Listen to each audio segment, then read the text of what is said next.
Picture the precise second before you wake, heart sprinting in a silent room.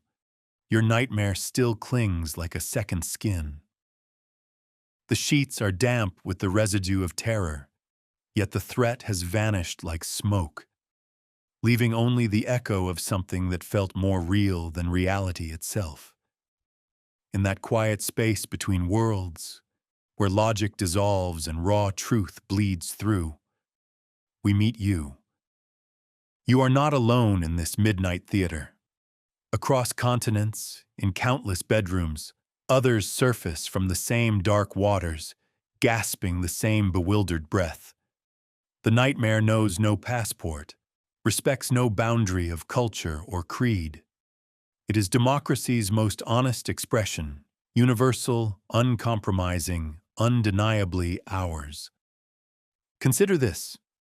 If nightmares were merely neural static, random firings of an exhausted brain, why do they arrive with such precision? Why do they choose the moments when our defenses are thinnest, our truths most exposed? There is an intelligence in their timing, a purpose in their persistence that suggests something far more profound than malfunction. The ancient Greeks believed dreams were messages from gods. Modern psychology whispers they are messages from ourselves, the parts we have forgotten how to hear. But what if both traditions glimpse the same truth from different angles? What if the nightmare is neither divine intervention nor psychological debris, but something else entirely? A conversation we have been having with ourselves in a language we have forgotten how to speak. You already possess the key to this mystery. The nightmare chooses you as its confidant for reasons that will become clear only through patient listening. Your courage to examine these dark messages illuminates pathways for others walking the same shadowed corridors. Millions share this midnight classroom, though few speak of it in daylight. You are surrounded by the silent fellowship of the unspoken, connected by the knowing glance of someone who has also awakened to that particular quality of terror that feels like remembering something you never learned. Stay with us as we venture deeper into this exploration. We begin with recognition, move through understanding, and arrive at something rarer still. Each step forward unseals another envelope from the night, revealing truths that daylight dare not acknowledge. If this first glimpse feels like someone finally speaks your private language, honor that recognition. The nightmare has been waiting for this moment of acknowledgement, this first gesture of willingness to listen rather than flee. In the comments below, share your most vivid image, not for judgment, but for witness. Tap like to affirm this shared journey into territories that daylight cannot map. Share this exploration so no one walks the dark alone, carrying their night letters in solitude. Subscribe so this dialogue continues, ensuring that each time the night curtain falls, you have companions in the listening. The darkness speaks. The question is not whether you will hear it, but whether you will finally answer. Midnight is not just a time. It's a threshold where fear becomes our most honest teacher. In the stark absence of daylight, when consciousness loosens its editorial grip, truth emerges unfiltered and raw. Our ancestors gathered around fires that barely pushed back the infinite dark, where every rustle could mean survival or death. That ancient vigilance lives in our bones. When darkness falls, we become students of an education older than language, one that speaks in pulses of adrenaline and whispers of instinct. This nocturnal classroom operates with exquisite precision. The dark strips away our comfortable illusions of control, creating a scarcity of certainty that commands our complete attention. In that charged space, meaning intensifies. A creaking floorboard becomes prophecy. A shadow holds more truth than 1,000 daylight declarations. Across time zones and cultures, this education continues. Each night, countless others sit upright in their beds, hearts synchronized in an ancient rhythm. The solitary nature of fear paradoxically connects us. We are alone together, each facing our private darkness while participating in humanity's oldest ritual. The genius of midnight lies in its gentle brutality. It presents images so vivid we cannot ignore them, yet refuses to explain their meaning. We must become both student and teacher, interpreting our own shadows. This dual role creates a unique form of wisdom, one earned through experience rather than instruction. Consider how the night's lessons persist until understood. Like a patient mentor, darkness returns with the same material until we grasp its essence. Each visit adds another layer of meaning, another chance to translate terror into insight. The repetition isn't punishment, it's persistence in service of understanding. Those seeking quick fixes miss the deeper invitation. White noise machines and sleep aids may muffle the message, but they cannot silence the wisdom trying to emerge. What if our midnight fears are not problems to solve, but guides to follow? What if trembling is a form of awakening? The edge of your bed becomes a philosopher's perch. In that liminal space between sleep and waking, between knowing and mystery, insights surface that daylight logic could never reach.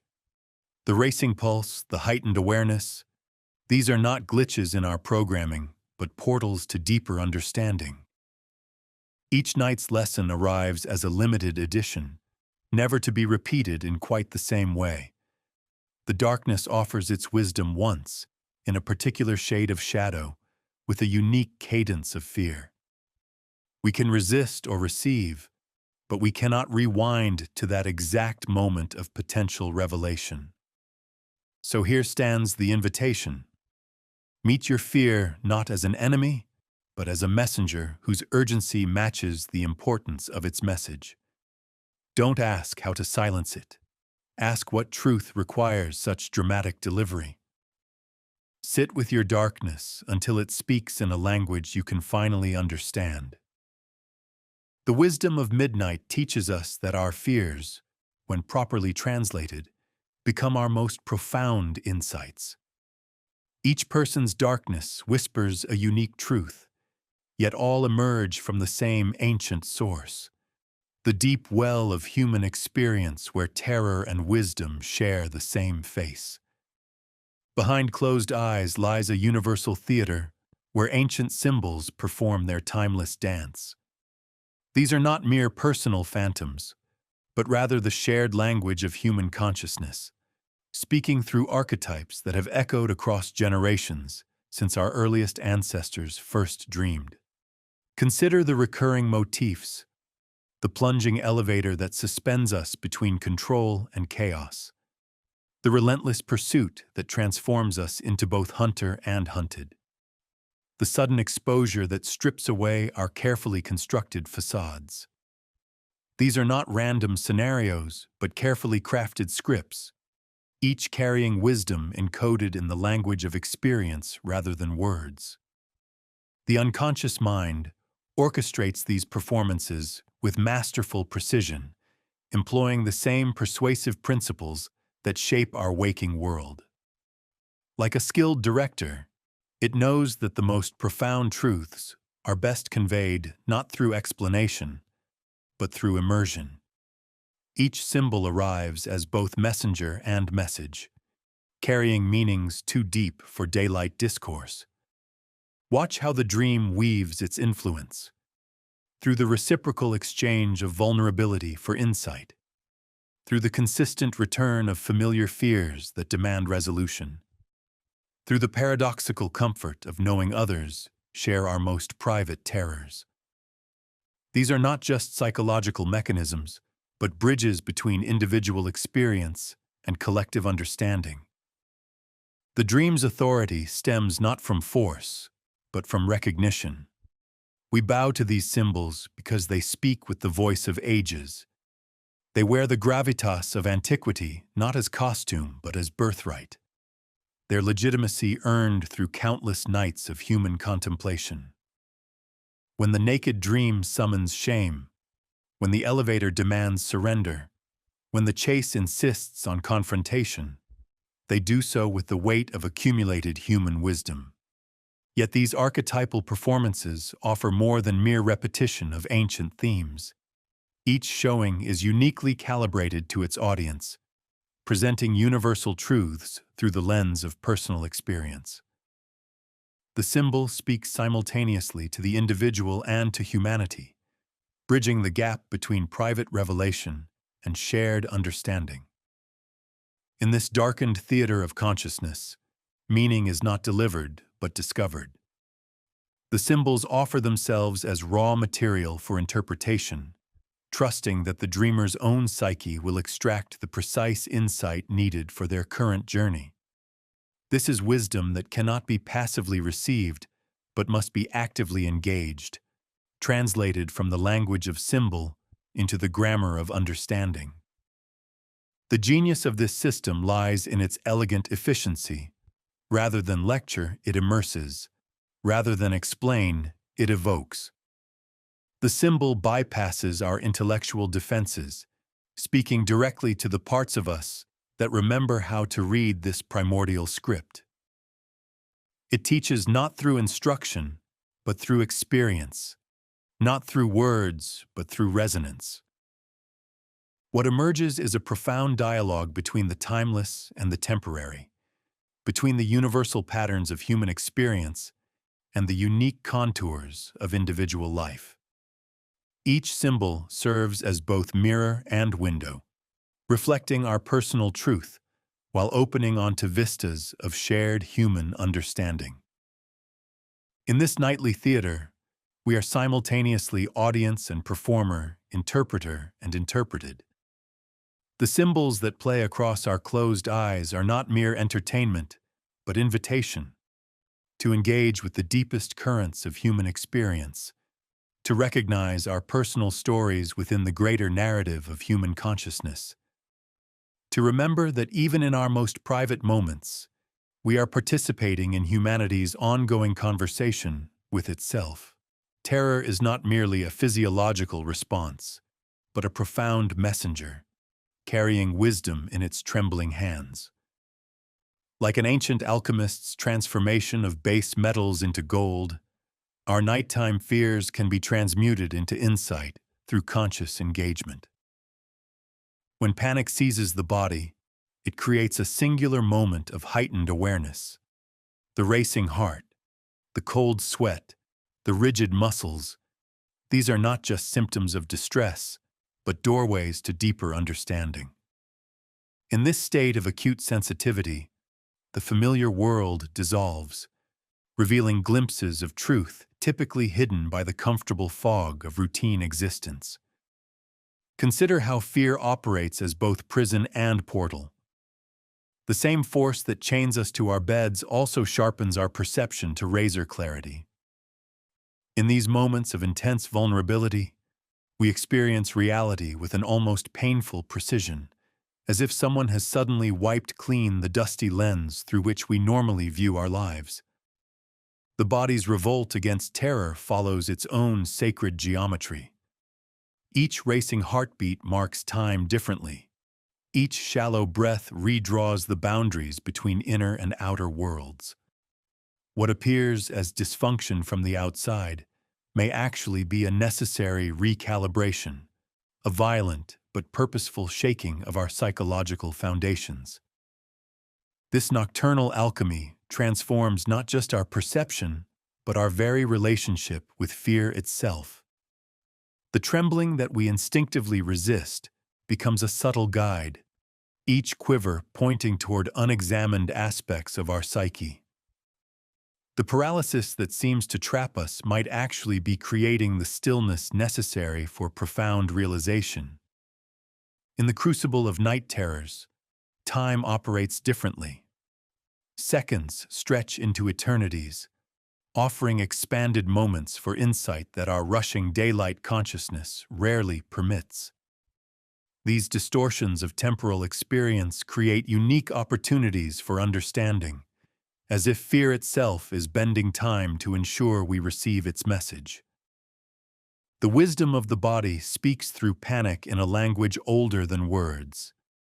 Each physiological response, the dilated pupils, the tensed muscles, the held breath, carries encoded information about our deepest truths. By learning to read these somatic signals rather than merely endure them, we transform our relationship with fear from adversary to advisor.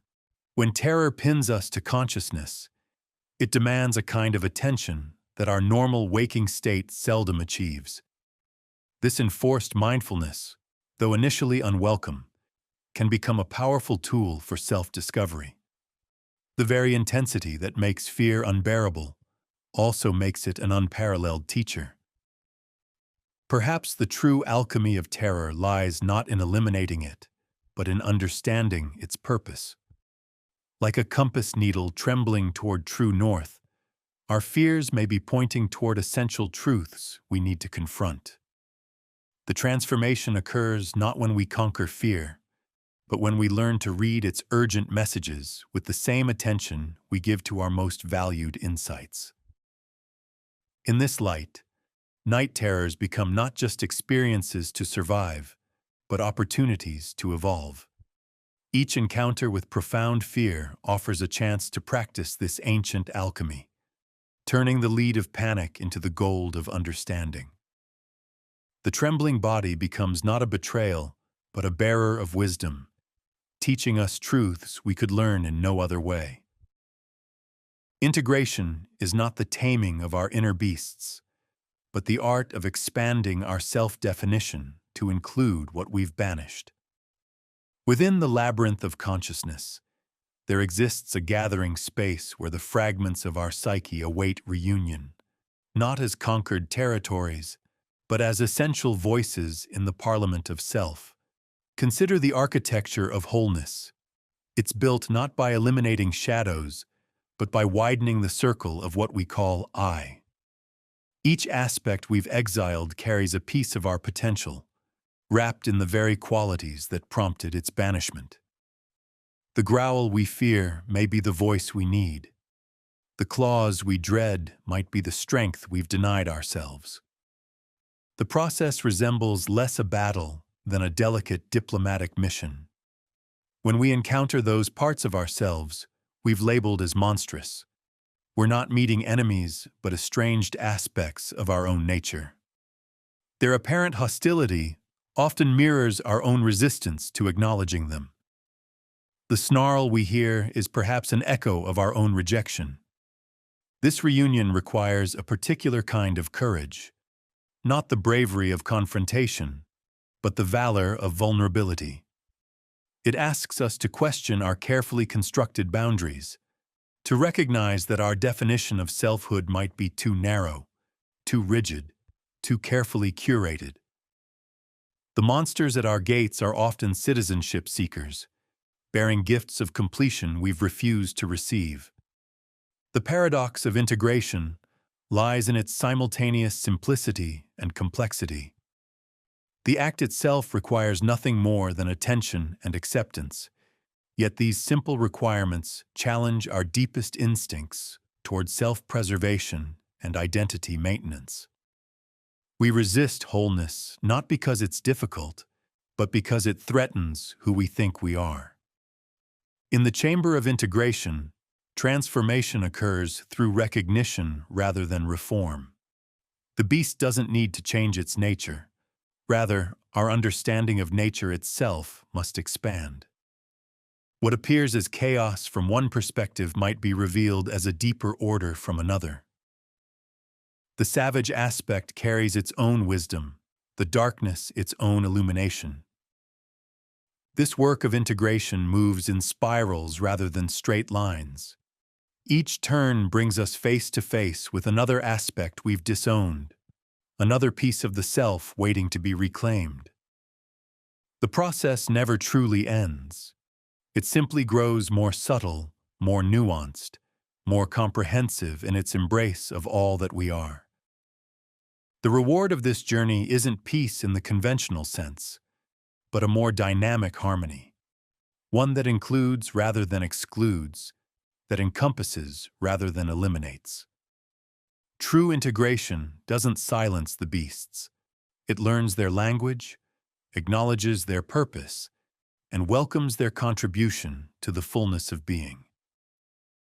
What emerges from this process isn't a perfect unity, but a more honest multiplicity. The self becomes not a fortress against invasion, but a forum for dialogue, where every aspect, from the most refined to the most primitive, finds its place in the ongoing conversation of existence. This is the true meaning of wholeness, not the absence of conflict, but the presence of all that we are. The Night Mentor speaks not in lectures, but in whispers, teaching through presence rather than proclamation. Like an ancient sage who answers questions with questions, it guides by accompanying rather than directing, its wisdom emerging through dialogue rather than decree. In this nocturnal academy, learning flows through relationship rather than instruction. The mentor appears not as a distant authority, but as an intimate companion, one who knows when to speak and when to let silence teach. Its lessons arrive not in thunderous revelations, but in the gentle persistence of regular visitation. The art lies in recognizing that mentorship flows both ways. As we learn to listen, the night learns to speak more clearly. Our attention shapes its expression, transforming raw experience into refined insight. This mutual adaptation creates a dialogue that grows more nuanced with each encounter. Each session in this darkened classroom follows no curriculum, but the natural rhythms of psyche and soma. The syllabus emerges from the interplay between conscious intention and unconscious wisdom, creating a unique path of discovery for each seeker. Yet within this personal journey lies a universal pattern, the eternal dance of question and response, of seeking and finding. The mentor's methods are subtle, a half-remembered dream that lingers like morning mist, a sudden insight that pierces the pre-dawn quiet, a persistent image that refuses to fade with daylight. These are not mere random occurrences, but carefully crafted communications, each tailored to our capacity to receive and integrate. Time moves differently in this relationship. Progress isn't measured in semesters or years, but in moments of recognition, in the gradual deepening of understanding. The Night Mentor operates on geological time, slowly carving channels through the bedrock of consciousness, creating new pathways for wisdom to flow. This mentorship asks not for blind obedience, but for thoughtful engagement. It invites us to question, to doubt, to wrestle with its teachings until they yield their deeper truth. The relationship thrives not on passive acceptance, but on active dialogue, on the constant interplay between experience and interpretation. The fruits of this education reveal themselves in unexpected ways, in the growing ability to read the language of symbol and metaphor, in the deepening capacity to hold paradox without rushing to resolution, in the strengthening of that inner compass that guides us through life's darkest passages. Yet perhaps the most profound lesson this mentor offers is the art of presence itself, the ability to remain open and attentive even when understanding eludes us. For in this relationship, the process of seeking becomes as valuable as any answer found, the journey itself as meaningful as its destination. Through this ongoing dialogue, we learn that true wisdom often wears the mask of mystery, that our deepest insights often arise not from conquering the unknown, but from learning to dwell within it with grace and curiosity. The Night Mentor teaches us not just what to know, but how to be in the presence of the unknowable,